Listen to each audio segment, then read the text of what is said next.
உலகம் முழுவதும் வாழக்கூடிய கடவுளருள் டிவி நேயர்கள் அனைவருக்கும் உங்கள் தாம்பரம் ஸ்ரீ வாராகி ஈசனேசன் சுவாமியுடைய நல்லாசிகள், வாழ்த்துக்கள். ஜெய் வாராகி, ஜெய் வாராகி. ஆடி மாத ராசி பலன்கள். இந்த ஆடி மாதத்தை பொறுத்தவரையில்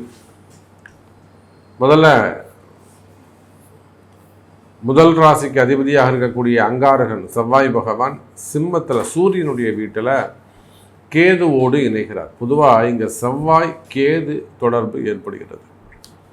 அதே போல் சூரியன் சந்திரனுடைய வீடாக இருக்கக்கூடிய கடகத்தில் இந்த மாதம் முழுவதும், ஆடி மாதம் முழுவதும் சூரியன் சந்திரனுடைய வீட்டில் கடகத்தில் சஞ்சாரம் செய்கிறார். எல்லாத்துக்கும் மேலே ரொம்ப ரொம்ப முக்கியமான ஒரு சப்ஜெக்ட் விஷயம் என்னன்னு கேட்டிங்கனாக்கா, சனி பகவான் வக்ரம். இந்த ஆடி மாதம் முழுவதும் சனி பகவான் வக்ரகதியில் இருக்கிறார். அதே போல் ரிஷபத்தில் சுக்கிரன். அப்போ காலபுருஷனுக்கு 5வது வீட்டில் இருக்கக்கூடிய அந்த செவ்வாய் கேது தொடர்பு. இந்த செவ்வாய் கேது தொடர்பு இருக்கும் வரையில் மிகப்பெரிய அரசியல் கலகங்கள் ஏற்படும். அரசியல் கலகங்கள், அரசு கலகங்கள், அதிகாரிகளுக்குள்ள இருக்கக்கூடிய கலகங்கள். இப்போ நாம் நிறைய கண்கூடாக பார்த்துக்கிட்டு இருக்கோம். அரசு அதிகாரிகள்லாம் எந்த அளவுக்கு சிக்கலில் மாட்டுறாங்க. கூட நியர்பையாக அந்த விஜயகுமார் அப்படிங்கிற ஒரு பையனுடைய மர்டர் கேஸில் பெரிய பெரிய அதிகாரிகள்லாம் சிக்கலில் போய் மாட்டுறாங்க. ஒரு அம்மா கம்ப்ளைண்ட் கொடுத்து அது மூலமாக எத்தனை போலீஸ் அதிகாரிங்க சிக்கலில் இன்னும் அவங்களுக்கான கால நேரங்கள் இன்னும் ஆரம்பிக்கலை. அப்படி அந்த அம்மாவை கைது செய்வார்கள், ஆனால் எல்லா அதிகாரியும் மாட்டுவாங்க. அப்போ அதை போல் இதெல்லாம் தான் நம்ம சொன்னோம். இந்த சூரியன் சேர்க்கை, சனி சூரியன் செவ்வாய் சனி சேர்க்கை இருக்கும்போது இந்த அரசியல் கலகங்கள்லாம் ஏற்படும் அப்படின்னு நம்ம சொல்லியிருந்தோம். அப்போ கிரகங்கள் அது தங்களுடைய வேலையை, பணியை சிறப்பாக செய்கிறது. ஒரு கிரகம் அந்த இடத்துல நின்றுதுன்னா அது அந்த வேலையை செய்யும் அப்படிங்கிறதுக்கு நாம் இதுக்கு முன்பு சொன்ன பதிவுகள் ஒரு உதாரணம். இந்த மாதிரிலாம் கலகங்கள் ஏற்பட போகுது. அரசாங்கத்துக்கு ஒரு அவப்பேர் ஏற்படும். அரசியல் அதிகாரிகளுக்கெல்லாம் மிகப்பெரிய ஒரு சிக்கல்கள் வந்து சேரும். இதெல்லாம் நம்ம போன மாத பதிவுகளில் உங்களுக்கு சொல்லியிருக்கோம். அப்போ அதை போல் இப்போ 5ஆம் இடத்துல காலபுருஷனுக்கு 5வது வீடாகிய சிம்மத்தில் இந்த செவ்வாய் கேது இருப்பது, அவர் அங்கே இருக்கிற வரையிலும் அந்த கேது செவ்வாயானவர் கன்னிக்கு வரணும். அதுவரையிலும் அரசு அதிகாரிகள், குறிப்பாக காவல்துறை அதிகாரிகள் ரொம்ப எச்சரிக்கையாக கவனமாக இருக்க வேண்டும். அப்படி இல்லை சாமி, நீங்கள் சொல்கிற மாதிரி எனக்கு கஷ்டம், அது ட்ரபிளாக மாட்டிக்கிட்டேன், சரி இந்த மாதிரி ஒரு ப்ராப்ளம் இருக்குது, நான் அதை கிளியர் பண்ணணும் அப்படின்னா நிச்சயமாக அது உங்களுக்கு உங்கள் பிறப்பு ஜாதகம் தான் பேசும். அப்போ ஜாதகத்தை வச்சு நீங்கள் வழிபாடு செஞ்சால் தான் நீங்கள் ரெக்கவரி ஆகவே முடியும். டிபார்ட்மெண்ட் வைஸ் நீங்கள் எவ்வளோ பெரிய அதிகாரியாக இருந்தாலும் சரிதான். ஏன்னா நான் தான் சொல்லிட்டேன், ஐஏஎஸ் ஐபிஎஸ் அதிகாரிலேருந்து செக்ரட்டரியிலேருந்து எல்லாருமே இப்போ சிக்கலில் மாட்டுறாங்க.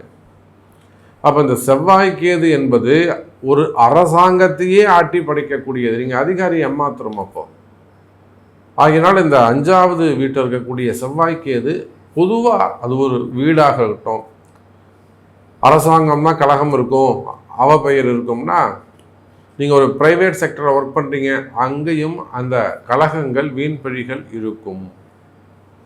ஒரு குடும்பம், ஃபேமிலி உங்களுக்கு கொஞ்சம் நேரம் சரியில்லாமல் இருக்குது அப்படி வச்சுப்போமே. ஒரு ஃபேமிலி நல்ல குடும்பம், ஒரு கூட்டு குடும்பமாகவோ தனி குடும்பமாகவோ இருக்கீங்க. கணவனுக்கோ அல்லது மனைவிக்கோ யாரோ ஒருத்தருக்கு ஜாதகம் கொஞ்சம் சுமாராக இருக்குது, கெட்ட நேரம் நடக்குது அப்படி வச்சுப்போமே. இந்த செவ்வாய்க்கு அங்கே வேலை செய்யும்.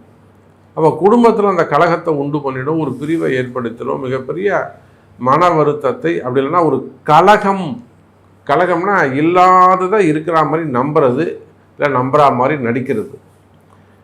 இப்போ வீண் பழிகள் இதெல்லாம் அங்கே ஏற்பட்டுவிடும். இந்த கிரக அமைப்புகளை கொண்டு நாம் இந்த ஆடி மாதம் ஒவ்வொரு ராசிக்கும் உங்களுக்கெல்லாம் எப்படி இருக்குது அப்படின்னு தனித்தனியாக பார்த்துடலாம். உங்களுக்கு என்ன செய்ய போகுது, உங்களுக்கு என்னெல்லாம் நல்லது நடக்க போகுது அப்படின்னு பார்க்கலாம். பாருங்கள். அன்பார்ந்த சிம்ம ராசி அன்பர்களே, சிம்ம ராசி என்பர்களே அற்புதமான காலநேரம். ராசிநாதன் சூரிய பகவான் ராசிக்கு 12வது இடத்துல அமைந்திருக்கிறார். எங்கள் ராசிநாதனே 12ல் மறைவு, எங்களுக்கு எப்படி சாமியின் நல்லது நடக்கும்? பொதுவாக நான் பதிவின் தொடக்கத்தில் சொல்லியிருந்தேன், பல அரசியல் தலைவர்கள் உயர்ந்த பதவியில் இருக்கக்கூடியவர்களுக்கெல்லாம் கூட அரசாங்கத்திற்கே கூட அவப்பெயர்கள் ஏற்படும் அப்படின்னு சொல்லியிருந்தேன். அதை சும்மா ஏதோ குருட்டாம்போக்கில் அடிச்சு விடுறது கிடையாது. அதெல்லாம் காரணம் சொல்லணும், ஏன் அப்படி சொல்லணும்னு.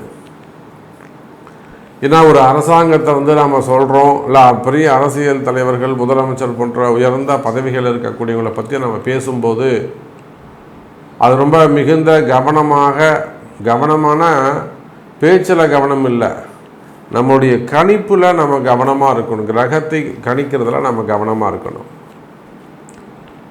அப்போது பொதுவாக அரசியல் தலைவர்கள், அரசாங்கம், முதலமைச்சர் இதெல்லாம் யாரை குறிக்கக்கூடியதுன்னா சூரியனை தான் குறிக்கும். கிரகத்தை தான் நம்ம பேசுகிறோம், மனிதர்களை நம்ம பேசும்போதே இல்லை, சூரியனை தான் நம்ம குறிக்கிறோம். அப்போ அப்பேற்பட்ட தலைவனாக விளங்கக்கூடிய தலைமை பொறுப்பேற்கக்கூடிய சூரியன் 12ஆம் இடத்தில் மறைவு. அப்போ இப்போ புரியுதுங்களா நம்ம ஏன் இப்போ அந்த அரசியல் தலைவர்கள்லாம் கொஞ்சம் எச்சரிக்கையாக இருக்கணும்னு சொல்லணும். சார், அந்த சூரியனே 12ஆம் இடத்துல மறைவு, கூட வரக்கூடிய அந்த புதன் கூடவே இருந்து உதவி செய்யக்கூடிய கிரகம் அந்த புதன் எப்பவுமே. அப்போ அந்த மாதிரி இந்த சூரியனுக்கு யாரெல்லாம் கிட்ட இருந்து கூட இருந்து உதவி செய்கிறாங்களோ அவங்க எல்லாருமே கூட ஏதேனும் ஒரு காரணங்களால் உங்களை விட்டு விலகி இருப்பார்கள். ஒரு மனக்கசப்பு ஏற்பட்டிருக்கும். அது உங்கள் நண்பர்களாக இருக்கலாம், தோழமை கட்சிகளாக இருக்கலாம். பேருக்கு தான் கூட இருக்கிற மாதிரி இருப்பாங்க, ஆனால் உண்மையிலேயே அவங்க மனசு அளவில் கருத்து வேறுபாடுகள், ஒரு மனசில் ஒரு வேற்றுமை, எப்படா இவனை வெட்டலான்ற மாதிரி தான் இருப்பாங்க. நாம் எப்போ அந்த சேரை பிடிக்கலாம், இவனை தள்ளி விட்டுட்டு. நீங்கள் ஒரு சாதாரண இது ஏதோ நம்ம ஒரு உயர் பதவிக்கு மட்டும் சொல்லலை, ஒரு ஐஏஎஸ்ஸாக இருக்கலாம், ஐபிஎஸ்ஸாக இருக்கலாம். சார், சாதாரண ஒரு கிளர்க்காக இருந்தால் கூட வாட்ச்மேனாக இருக்கிறவங்க என்ன பண்ணுவான், அந்த கிளர்க்கை கொஞ்சம் பிடிச்சி தள்ளி விட்டுட்டோம்னா நாம் தான் அடுத்து அந்த இடத்துக்கு சேருக்கு. அப்போ இதுக்கு என்ன காரணம்? உங்கள் ராசிநாதன் சூரிய பகவான் 12ல் மறைந்து எப்பொழுதும் கூட இருந்து குரல் கொடுக்கக்கூடிய தோழர்களாக இருக்கக்கூடிய அந்த புதன் பகவானும் வக்ரம். இது எல்லாத்துக்கும் மேல வக்ரம் பெற்ற சனியுடைய பார்வை அங்கு படுகிறது. அப்போ ஒருத்தர் நம்மகிட்ட சொன்னார், அரசியல்லாம் இருக்கிறாங்க, பக்கத்து அண்டை மாநிலங்களில் அவங்க இருக்கிறாங்க, இதே பிரச்சனை தான். அப்படி நீங்கள் எல்லாருமே கூட அதை செய்தித்தாள்களில் பார்த்துருக்கலாம், நியூஸில் பார்த்துருக்கலாம். ஒரு பெரிய பிரச்சனை ஏற்பட்டது, பணம் சம்பந்தப்பட்டது, அசட்ஸ் சம்பந்தப்பட்ட பிரச்சனைகள். இவர் தொடர்ந்து அந்த பதவியில் இருக்க முடியாது. ஏன்னா பதவி போட்டிகள், தொழில் போட்டிகள், தொழில் எதிரிகள், இதெல்லாம் சிம்ம ராசிக்கு இருந்து வருது. இவங்க எங்கேயோ போகிறாங்க, கஷ்டப்படுறாங்க, உழைக்கிறாங்க, சம்பாதிக்கிறாங்க, நேர்மையாக இருக்கிறாங்க. இவங்க தொழிலுக்கு இவங்க உண்மையாக இருக்கிறாங்க, அதெல்லாம் வெளியில் தெரிய மாட்டேங்குது. அப்போ கால நேரம் எப்படி இருப்பாருங்க, சூரியன் வக்ரம் பெற்ற புதன், இவங்களோட வக்ரம் பெற்ற சனி பகவான் தொடர்பு. அப்போ அந்த சனி சூரியன் சேர்க்கை இருக்கும்போது நிச்சயமாக அரசாங்கத்துக்கே ஆபத்து அப்படின்னு சொல்லும்போது, சாதாரண உத்தியோகம் செய்யக்கூடிய குடிமக்கள், ஒரு பியூன் வேலைக்கு போகிறவங்க, ஒரு டீ கடை வச்சு நடத்தக்கூடியவங்க, ஒரு மளிகை கடை வச்சு நடத்தக்கூடியவங்க, சூப்பர் மார்க்கெட் வச்சு நடத்தக்கூடியவங்க, ஒரு வெல்டிங் ஷாப் வச்சு நடத்தக்கூடியவர்கள், மெடிக்கல் ஷாப்பு, சின்ன சின்ன கடைகள் வச்சு நடத்தக்கூடியவங்க, டெக்ஸ்டைல் பிஸ்னஸ்ஸு, ஹோட்டல் பிஸ்னஸ், நெருப்பு சார்ந்த தொழில் செய்யக்கூடியவர்கள். இப்போ இவங்களையெல்லாம் நீங்கள் நினச்சி பார்க்கணும், இப்போ எப்படி இருப்பாங்கன்னு சொல்லிட்டு. அப்போ சிம்ம ராசி என்பர்களே, இந்த மாதத்தை பொறுத்தவரையில் எச்சரிக்கையான மாதம், கவனமாக இருக்க வேண்டும். பொதுவாக தொழில் போட்டிகள், தொழில் எதிரிகள், இன்னும் சொல்லப்போனால் குறிப்பாக விவசாய பெருமக்கள், நான் தென்னந்தோப்பு வச்சுருக்கேன், தேங்காய் பிஸ்னஸ் பண்ணுறேன், தேங்காய் வண்டி வச்சுருக்கிறேன், அல்லது வாழைத்தோப்பு வச்சுருக்கிறேன், வாழை இலை தோப்பு வச்சுருக்கிறோம், அது சார்ந்த தொழில் செய்யக்கூடியவர்கள், ஃப்ளவர்ஸு, எக்ஸ்போர்ட் இம்போர்ட் பண்ணக்கூடியவங்க, ஃப்ரூட்ஸு, வெஜிடபிள்ஸு, ஜூஸஸ், அப்போ இந்த மாதிரி விவசாய பொருட்கள் சார்ந்து மிகப்பெரிய தொழில் செய்யக்கூடியவர்கள், எக்ஸ்போர்ட் இம்போர்ட் பண்ணக்கூடியவங்க, இதெல்லாம் அந்த பூமி தோஷங்கள் அல்லது எதிரியுடைய தோஷங்கள் அதிகமானதாக உங்களுக்கு இருக்குன்னு அர்த்தம்.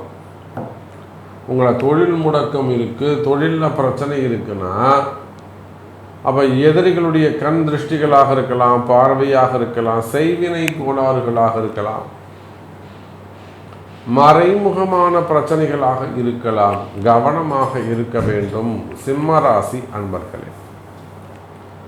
அப்போ ராசிநாதனுக்கு சனியுடைய தொடர்பு ஏற்படுது அப்படின்னு சொல்லும்போது வீட்டில் தேவையில்லாத கலகங்கள், குடும்பத்தில் ஏதேனும் மனக்கசப்புகள் இருக்குமே ஆனால் கணவன் மனைவியிடையே அல்லது குடும்பத்தில் சிறு சிறு சொத்து தகராறுகள், இடப்பிரச்சனைகள் அல்லது அது சார்ந்த வம்பு வழக்குகள், இந்த மாதிரியான பிரச்சனைகள்லாம் இருக்குமே ஆனால் கவலை வேண்டாம் எனதருமை சிம்ம ராசி என்பர்களே. இந்த ஆடி மாதம் அவை சிறப்பாக சரியாகும், வேலையில் முன்னேற்றம் கிடைக்கும். குறிப்பாக கணவன் மனைவியிடையே ஒற்றுமை மேலோங்கும்.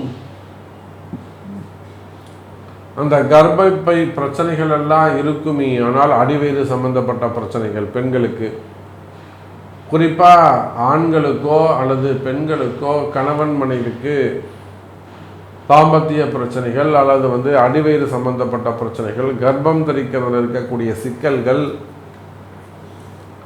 இது சார்ந்த உடல்நிலை கோளாறுகள்லாம் இருக்குமே ஆனால் அந்த உடல்நிலை கோளாறுகள் எல்லாம் விலகி அடுத்து நல்லது நடக்கும். அதே போல் சிறு சிறு விபத்துக்கள், இதெல்லாம் ஒரு இண்டிகேஷன்ஸ் தான். ஒரு பெரிய அவனுக்கு ஒரு கண்டம் இருந்திருக்கும், அந்த கண்டத்திலேருந்து அவனை எப்படி தப்பிக்க வைக்கிறதுனா அதுதான் கிரகம் ஒரு கிட்ட உதவி செய்யும், எல்லாம் முன்கூட்டியே அவனுக்கு காமிச்சு கொடுக்கும். சிறு சிறு விபத்துக்களை எல்லாம் ஏற்படுத்த, கால் தடுக்கி கீழே விடுறது, ஒரு காலை கட்டு போட்டுக்கிறது, சிறு சிறு ஆப்ரேஷன்ஸ் பண்ணுறது, கட்டிலாம் எதாக இருந்தால் ஆப்ரேஷன் பண்ணுறது, இதெல்லாம் அவனுக்கு பெரிய கண்டம் இருக்குன்னு அந்த கிரகம் அவனுக்கு எடுத்து சொல்லுது. அப்போ அதையும் அவன் கவனிக்கலை, அலட்சியமாக இருக்கான், வழிபாடே செய்யலை, ஒரு ஆயுஷ் ஹோமம் பண்ணிக்கிறதோ இல்லை வீட்டில் ஏதேனும் ஒரு ஹோமம் பண்ணிக்கிறதோ, வீடு சரியில்லாமல் இருக்கிறது, குடியிருக்கிற வீடு சரியில்லாமல் இருக்கிறது, இந்த மாதிரியான பிரச்சனைகள் எல்லாம் இருக்குமே ஆனால் இவையெல்லாம் கூட இந்த ஆடி மாதம் உங்களுக்கு நல்லது நடக்கும், ஆயுள் பாவங்கள் அதிகரிக்கும். அப்போ எல்லாத்துக்குமே ஒரு கால்குலேஷன்ஸ் இருக்குது, முன்கூட்டி தெரிஞ்சுக்க முடியும். அதுதான் உங்களுக்கு அடுத்து என்ன நடக்கும் அப்படிங்கிறத முன்கூட்டியே எடுத்து சொல்லக்கூடியது தான் ஜோதிடம் என்பதை சொல்லிக்கொண்டு, உங்களுடைய கேள்விகளுக்கு உங்களுக்கு அடுத்து என்ன நடக்கும் அப்படிங்கிறத உங்கள் பிறப்பு ஜாதகம்தான் தீர்மானிக்கும் என்பதையும் சொல்லிக்கொண்டு மீண்டும் ஒரு அற்புதமான பதிவில் உங்களை சந்திக்கிறேன். நன்றி, நமச்சிவாயம். ஜெய் வராகி, ஜெய் வராகி. கடவுள் அருள் டிவியை பார்த்தமைக்க நன்றிகள். மேலும் இது போன்ற தகவல்களை தெரிந்து கொள்ள கடவுள் அருள் டிவியை சப்ஸ்கிரைப் செய்யுங்கள். மறக்காமல் பெல் ஐக்கானை கிளிக் செய்யுங்கள்.